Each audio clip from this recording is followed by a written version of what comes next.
The Great Council Hall on Nexus Prime stretched for miles in every direction. Floating platforms held representatives from dozens of alien species, each one more impressive than the last.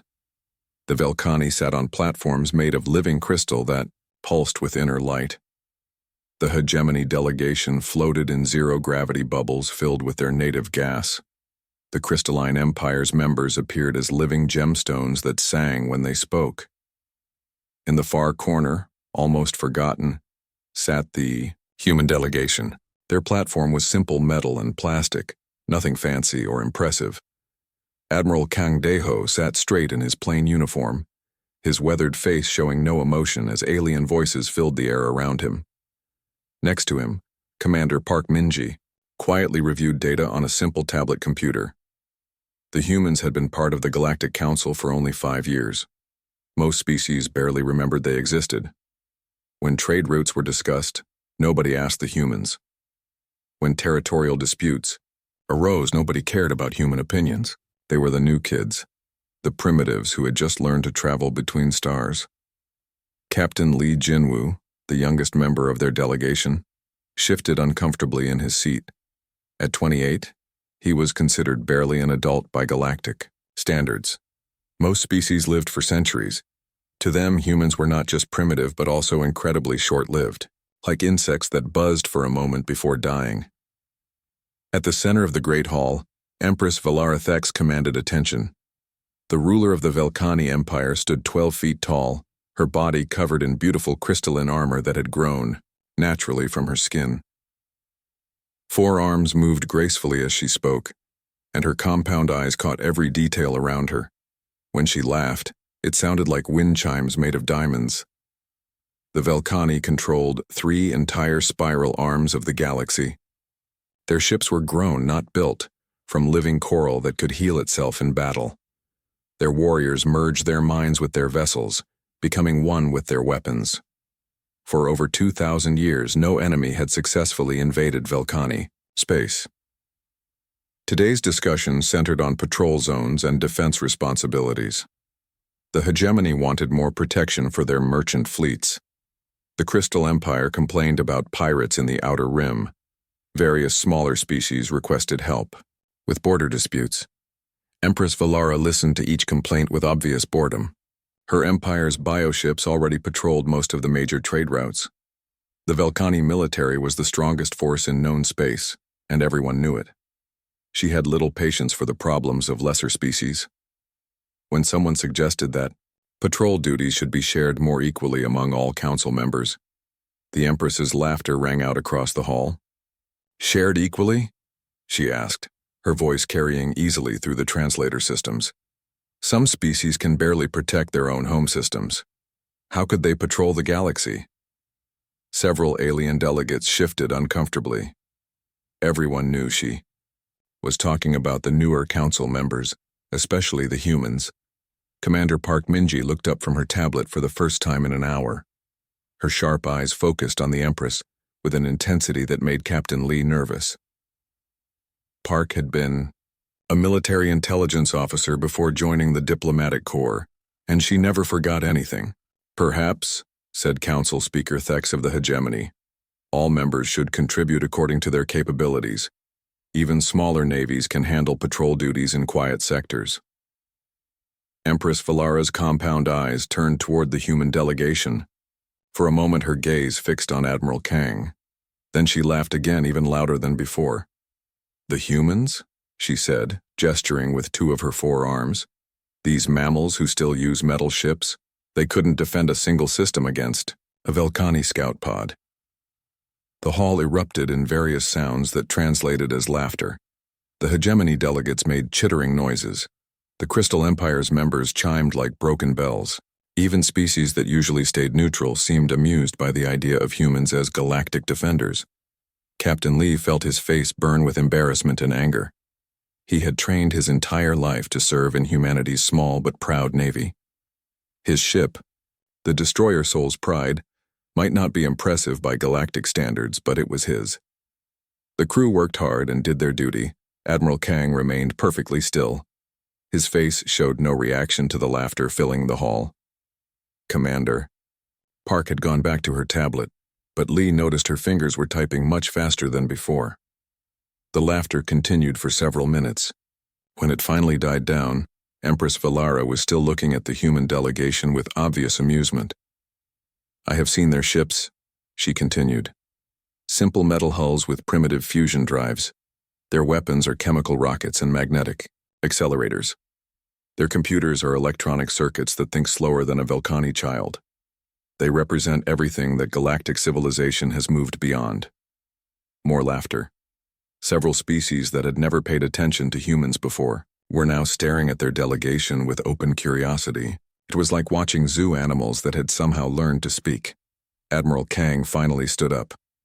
The hall gradually grew quiet as representatives realized the human was about to respond. His voice was calm and steady when he spoke. "The Empress seems very confident in her assessment of human capabilities," he said. "I am confident because I have eyes," Empress Valara replied. "Your largest warship masses less than a single Velkhani fighter organism. Your entire navy could not challenge one of our patrol groups." "Perhaps," Admiral Kang said quietly, "the Empress would care to test that assumption." The words hung in the air like a physical presence. Every translator in the hall had gone silent. Species that had been chatting among themselves stopped talking. Even the background hum of life support systems seemed to pause. Captain Lee felt his heart racing. Had Admiral Kang just challenged the most powerful military force in the galaxy? Empress Valara's compound eyes fixed on the human delegation with new interest. The amusement was still there, but something else had joined it. Curiosity, maybe, or hunger. "Are you suggesting a military exercise?" she asked. "I am suggesting exactly what you think I am suggesting," Admiral Kang replied. Commander Park looked up from her tablet again. This time, Lee noticed she was smiling, very slightly. Empress Valara considered the proposal for a long moment. Around the hall, representatives waited to see what would happen. Finally, she spoke. "Very well. Choose your best defended system. I will send a single biocruiser to attack it. When my ship conquers your world, humanity will cede 2 systems to the Velkhani Empire." "And if your ship fails?" Admiral Kang asked. The Empress laughed one more time. "It will not fail." The challenge was set. In the following days, news of the bet spread across the galaxy. Most species saw it as entertaining but pointless. The humans would lose badly.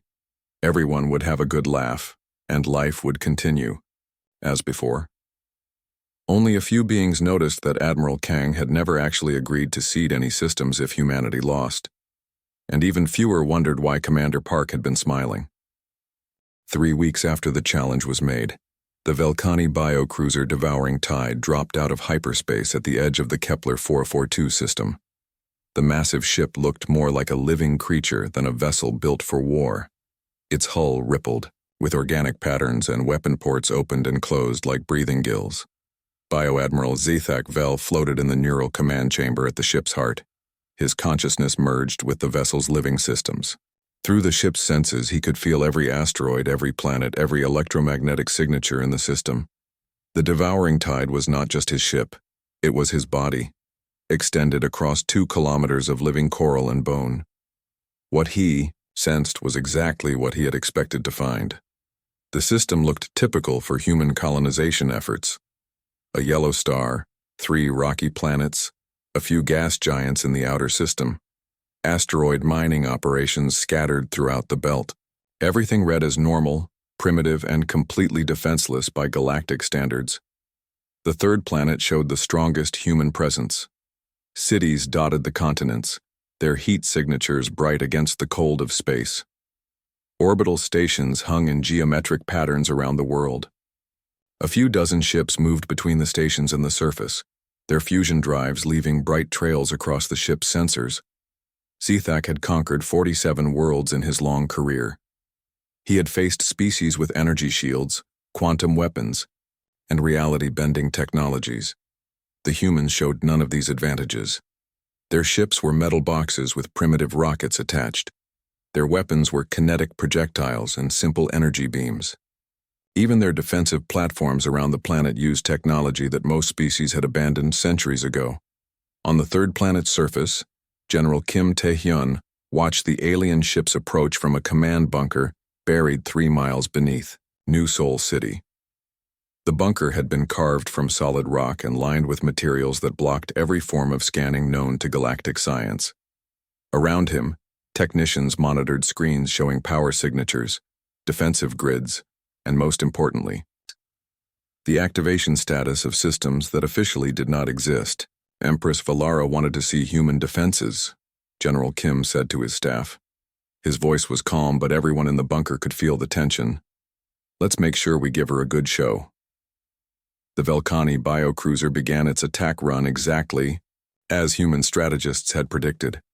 Swarms of fighter organisms launched from the main ship, each one the size of a human destroyer but infinitely more maneuverable. They streaked toward the planet like living bullets, their bioweapons already charging. Human defense platforms responded immediately. Railgun turrets swiveled to track the incoming fighters. Missile batteries launched clouds of interceptor rockets.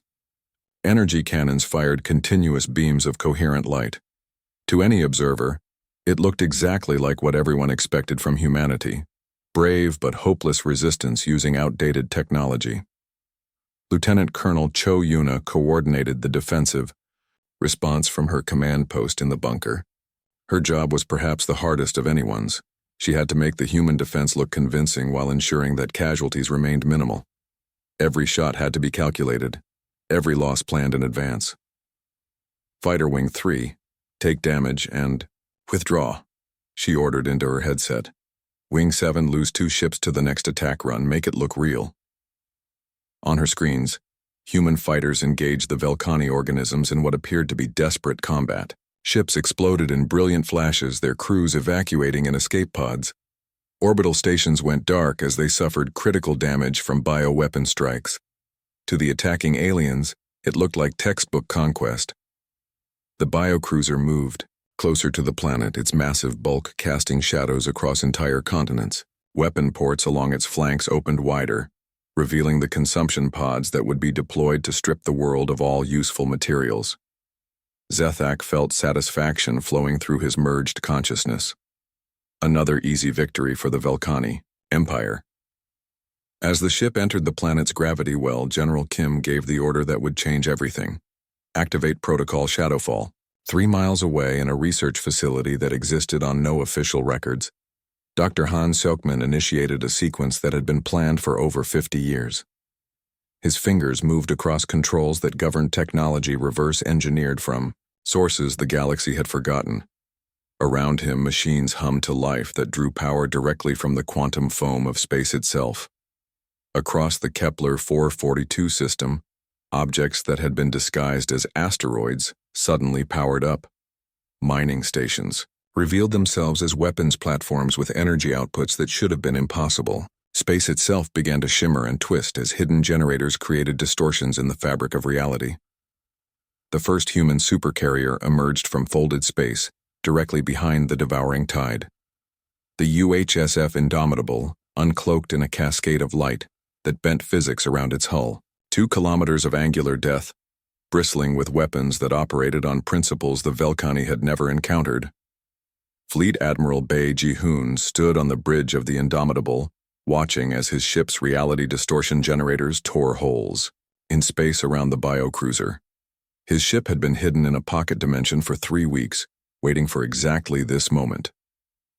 Bio Admiral Zethak Vel, he said, opening communication channels. You are ordered to surrender immediately. This is your only warning. The biocruiser tried to flee, its living engines pushing desperately against the gravity well. But more human ships were emerging from hyperspace, not the primitive vessels the galaxy knew about, but massive supercarriers that dwarfed anything in the Velkhani fleet. Zethak felt confusion and then fear flowing through his ship's nervous system. The energy readings from the human vessels were impossible. Their power generation showed outputs equivalent to captured stars. Their weapons operated on frequencies that didn't exist in normal space. How? He transmitted to his own fleet command. How do they have this technology? The answer came in the form of reality distortion cannons that folded space around portions of his ship's hull. Bio-armor that had withstood the weapons of a dozen species crumpled like paper as dimensional stress tore it apart. The devouring tide screamed through frequencies only living ships could produce. More supercarriers continued to emerge from hyperspace. 5, then 10, then 20 massive vessels, each one accompanied by escort flotillas that individually outgunned most species' entire navies. They moved in perfect coordination, surrounding the biocruiser in a sphere of overlapping kill zones. Dr. Han watched the battle from his hidden laboratory, monitoring energy outputs and weapon effectiveness. Everything was proceeding according to plan. The technology humanity had spent decades developing in secret was performing exactly as calculated. The biocruiser devouring tide lasted exactly 17 minutes against the human fleet. When the battle ended, pieces of living coral drifted through space, still twitching with dying neural impulses. Emergency pods launched from the wreckage, carrying the few Velkhani survivors. Fleet Admiral Bay ordered the survivors rescued and given medical treatment. When Bio Admiral Zethak was brought aboard the Indomitable, his compound eyes were wide with shock and disbelief. "What are you?" he whispered through the translation system. Admiral Bay looked down at the defeated alien. "Commander, we are the species your Empress mocked. We are the primitives who supposedly couldn't defend a single system." The rescue ships also recovered the battle recordings that Zethak's ship had automatically transmitted back to Velkhani space. Those recordings would reach Empress Valara within hours, showing her exactly what had happened to her invincible biocruiser. General Kim emerged from his bunker for the first time in weeks, looking up at the human supercarriers that filled the sky above New Seoul City. Citizens gathered in the streets pointing and cheering at the massive ships that had appeared from nowhere to defend their world. "Phase 1 complete," he reported to his superiors on Earth. "The galaxy now knows we exist." The destruction of the devouring tide sent shockwaves through the galactic community that reached every corner of known space. Within hours, the battle recordings were playing on news networks from the core worlds to the outer rim. The images showed something that should have been impossible: human ships emerging from folded space, their weapons cutting through Velkhani bioarmor like it was made of tissue paper. Intelligence Director Yoon Hana sat in her office beneath the Swiss Alps, carefully editing the footage that would be released to the galaxy. The recordings needed to show enough to convince everyone that humanity possessed advanced technology, but not so much that enemy analysts could understand how it worked. Every frame was calculated to create maximum psychological impact. The energy readings alone were causing panic among military strategists across the galaxy. The human supercarriers operated on power scales that violated everything the scientific community believed about energy generation. Their weapons fired pulses that bent space itself, creating gravitational anomalies that crushed targets from multiple dimensions simultaneously. Empress Valara received the battle recordings while holding court in the bio-cathedral aboard her flagship, the massive bio-dreadnought World Ender. The ship was grown from a single piece of living coral that spanned 15 kilometers from bow to stern. Its hull pulsed with neural networks that could coordinate the movements of entire fleets. When the recordings finished playing, the cathedral was silent, except for the rhythmic beating of the ship's biological heart. Empress Valara's compound. Eyes reflected the light from the displays, showing the destruction of her biocruiser over and over in miniature. War Prime Kelthak Moore stepped forward, his forearms carrying data tablets that showed the complete analysis. His own crystalline carapace was darker than usual, a sign of deep concern among his species. "The human's energy signatures are impossible," he reported. "Our bioships draw power from stellar radiation and biological processes. These human vessels show power generation equivalent to captured stars. Their weapons operate on principles our science says cannot exist." "Impossible," Empress Valara hissed, her bioelectric field creating small lightning storms around her body. "They are mammals who discovered fire only a few thousand years ago. They build machines from dead metal and think with electronic circuits. Show me how this deception was accomplished." But War Prime Kelthak had no answers. The analysis teams, had examined every frame of the recordings. The energy signatures were real. The weapon effects were genuine. The human technology appeared to be exactly as advanced as it looked.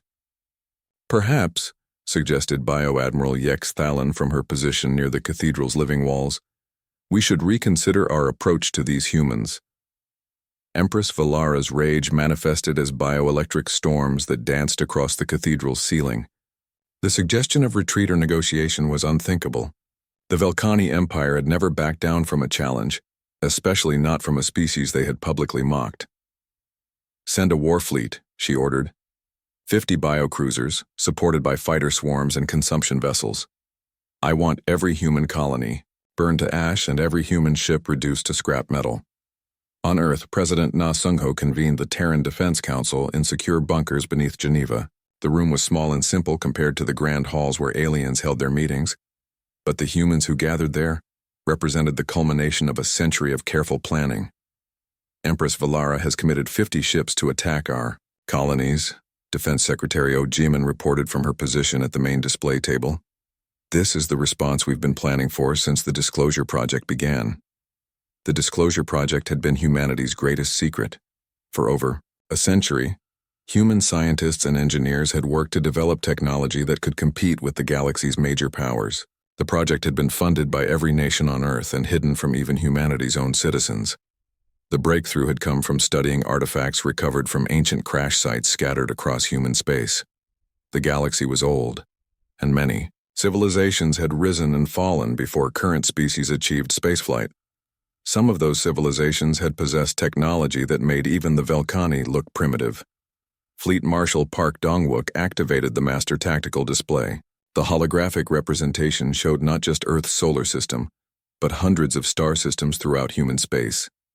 Each one showed clusters of symbols that represented military assets hidden from galactic observation. "Operation Starfall is authorized," President Na announced. "All fleet assets are released to operational status. Humanity takes the offensive." The Supercarriers had been positioned over decades of careful planning. Each one was a mobile fortress, capable of manufacturing its own support fleet from raw materials. They drew power from zero-point energy extractors that tapped directly into the quantum foam of space itself. Their hulls were built from metamaterials that could exist in multiple dimensions simultaneously. Admiral Song Hyunwoo received his orders aboard the UHSF Retribution, hidden in the shadow of Jupiter's Great Red Spot. His ship and 17 others had been waiting in the Sol system for over 20 years, disguised as research stations and asteroid mining platforms. "All ships, prepare for emergence," he commanded. "The galaxy is about to learn what humanity has been building."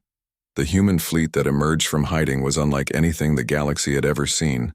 200 supercarriers, each one accompanied by escort flotillas that would individually outmatch most species' entire navies. They moved through hyperspace with coordination that seemed impossible, arriving at their destinations within seconds of each other. AI Admiral Aegis coordinated the fleet movements from processing centers hidden throughout human space. The quantum consciousness had been developed from alien computational technology, but enhanced with human intuition and creativity. It could predict enemy movements and coordinate responses across hundreds of ships as if they were fingers on a single hand. The first phase of Operation Starfall targeted Velkhani military bases along the border between human and Velkhani space. The attacks came simultaneously across dozens of systems, each one carried out by supercarrier battlegroups that appeared from hyperspace without warning. Bio-Admiral Kex Volan was commanding the outer patrol base at Theta Sector when 20 human supercarriers emerged from folded space around his position. His biostation, grown from living coral over centuries, had never faced a real attack in its entire existence. The battle lasted 4 minutes. When the human ships departed, nothing remained of the Velkhani base, except drifting spores and emergency pods carrying the few survivors. Similar scenes played out across the border, as humanity demonstrated the true scope of their military capabilities. Captain Lim Soo-young led the boarding parties that secured disabled Velkhani vessels. The intelligence gathered from their biocomputers revealed the locations of major Velkhani fleet bases, supply centers, and communication nodes, Within hours of the first attacks, human forces were striking targets deep inside Velkhani territory. The galaxy watched in stunned amazement as news reports showed human supercarriers emerging from hyperspace around Velkhani strongholds that had been considered impregnable. The same species that had been mocked as primitive mammals was systematically dismantling the most powerful military force in known space. Emergency sessions of the Galactic Council tried to make sense of what was happening. Species that had ignored humanity for years were suddenly desperate to establish diplomatic contact. The hegemony, humanity's former allies who had remained silent during the Velkhani mockery, sent urgent messages requesting immediate meetings. But President Na was no longer interested in council sessions or diplomatic meetings. Humanity had tried to work within the existing galactic order and had been dismissed and insulted. Now they would create a new order, one that recognized human capabilities and treated humanity as an equal partner. The message was simple and direct. The galaxy could choose to negotiate with humanity as equals, or they could watch as the Velkhani Empire fell and wonder if they were next. The Velkhani war fleet arrived at the human colony of New Harmony expecting to find easy prey. 50 biocruisers dropped out of hyperspace in perfect formation, their living hulls pulsing with anticipation of conquest. Each ship was a masterpiece of biological engineering, grown over decades from coral that had been bred for war across countless generations. War Commander Vex Thalar led the fleet from the bridge of his flagship, the biocruiser Eternal Hunger. His consciousness was merged with the ship's neural networks, allowing him to feel the movements of every vessel in his fleet as extensions of his own body. Through their combined senses, he scanned the New Harmony system for human defenders. He found nothing. The system appeared completely empty except for the colony world itself. No human ships patrolled the space lanes. No defensive platforms guarded the planet. The orbital stations around New Harmony were dark and apparently abandoned. It looked as though the humans had fled rather than face Velkhani justice. "Spread the fleet," Vex Thalar commanded. "Search every asteroid, every moon. If the humans are hiding, find them and destroy them." The biocruisers spread out through the system, their living sensors probing every shadow and scanning every electromagnetic signature. Fighter organisms launched from their parent ships in vast swarms, scouring space for any sign of human presence. They found nothing because there was nothing to find. The human defenders were not hiding in the New Harmony system. They were waiting, in hyperspace, monitoring the Velkhani fleet through quantum entanglement sensors that operated outside normal spacetime. Admiral Song Hyun-woo watched the enemy deployment from the bridge of the UHSF Retribution. His ship floated in a pocket dimension created by reality distortion generators, completely invisible to conventional sensors. Around him, 29 other supercarriers waited for the order to attack. "Velkhani fleet has reached optimal dispersal," reported his tactical officer Commander Yu Jisoo. "All enemy vessels are separated beyond mutual support range." Admiral Song studied the tactical display showing the positions of every Velkhani ship. They had spread themselves across the entire system in their search for hidden humans, making themselves vulnerable to the classic military principle of defeat in detail. "All carriers commence Starfall Protocol," Admiral Song ordered. "Show them what humanity learned from the stars." The attack came from everywhere at once. Human supercarriers dropped out of hyperspace in perfect coordination, each one appearing directly behind a dispersed Velkhani biocruiser. The aliens found themselves facing opponents that outmassed them, 10 to 1, with weapons technology that operated beyond their understanding. The reality distortion cannons fired first. Space itself folded around the Velkhani ships, crushing their bio-armor from multiple dimensions simultaneously. Hull plates that had grown over centuries cracked and split, as gravitational anomalies twisted them into impossible shapes. Swarms of self-replicating hunter drones poured from the supercarriers' launch bays. Each drone was the size of a human fighter, but possessed artificial intelligence that could learn and adapt to enemy tactics in real time. They attacked the Velkhani bioships like antibodies destroying an infection, overwhelming their defenses through sheer numbers and superior coordination. Bio-Admiral Kexthon commanded one of the outer patrol ships when 3 human supercarriers emerged around his vessel. His biocruiser Living Death had survived 40 battles against various galactic opponents, but nothing had prepared it for weapons that violated the laws of physics. The human ships fired coherent energy beams that existed in 11 dimensions simultaneously. The biocruiser's armor, evolved to resist conventional weapons, simply ceased to exist wherever the beams touched it. Entire sections of the ship vanished into quantum foam, leaving gaping wounds that could not heal. "Impossible," Kex transmitted to his fleet commander. "They are using stellar core energy levels in ship-mounted weapons.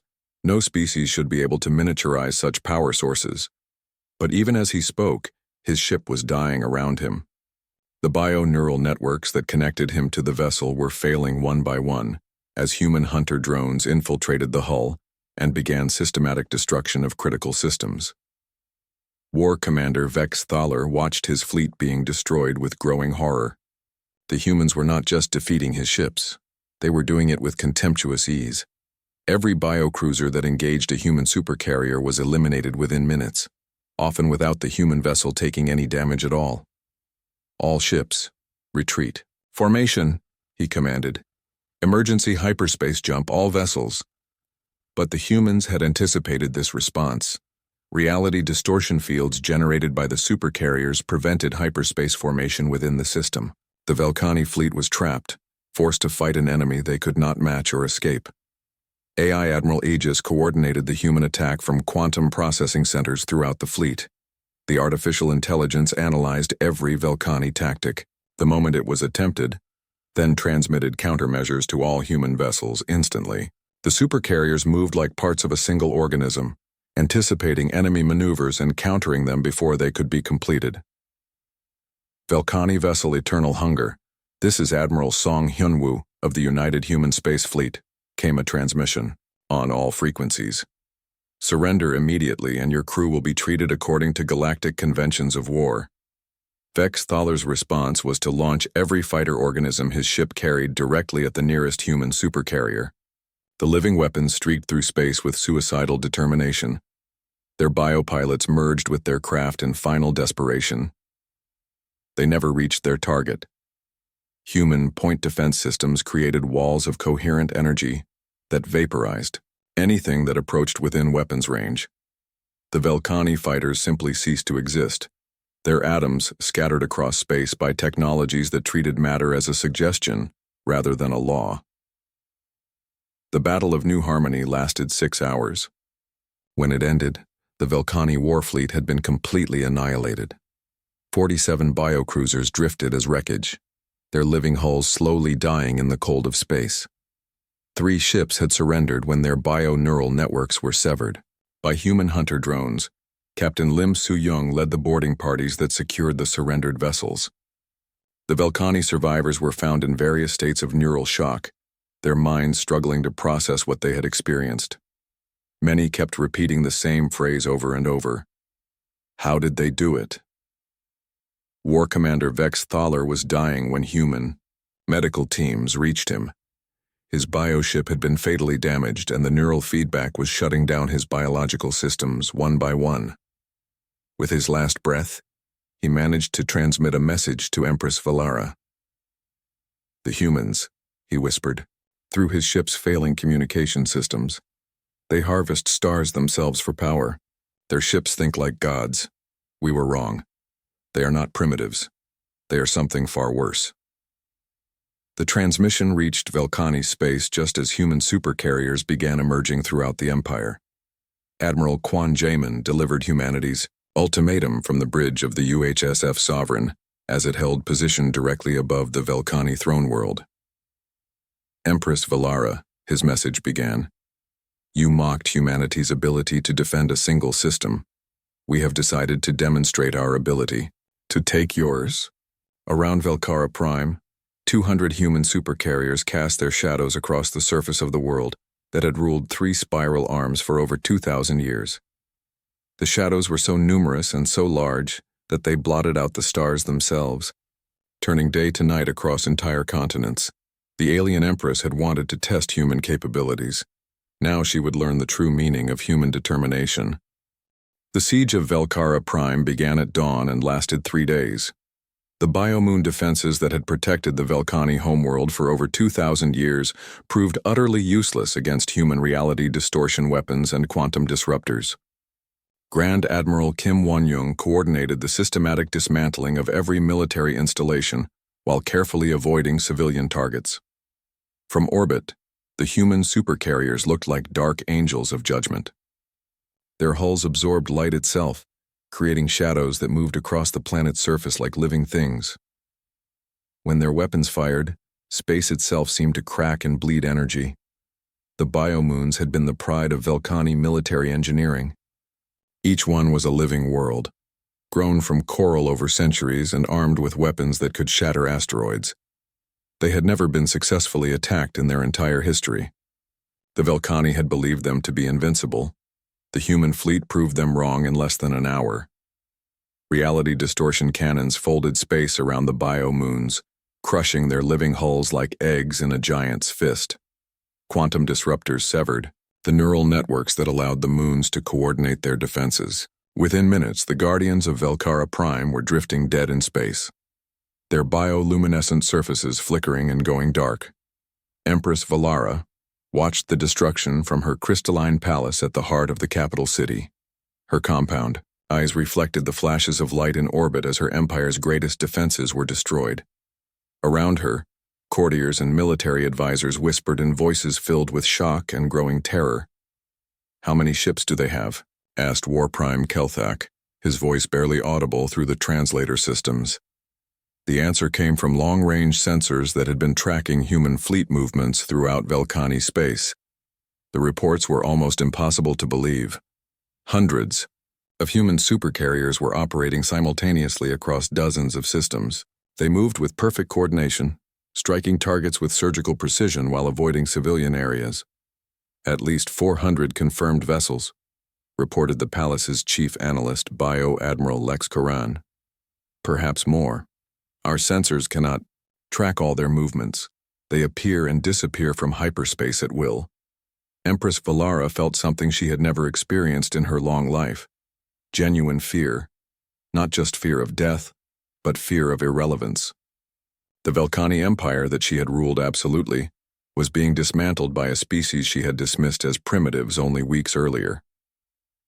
Colonel Zhang Youngmin led the human marines who secured the capital city. His powered armor made him appear like a walking tank, impervious to Velkhani bioweapons and faster than their fastest warriors.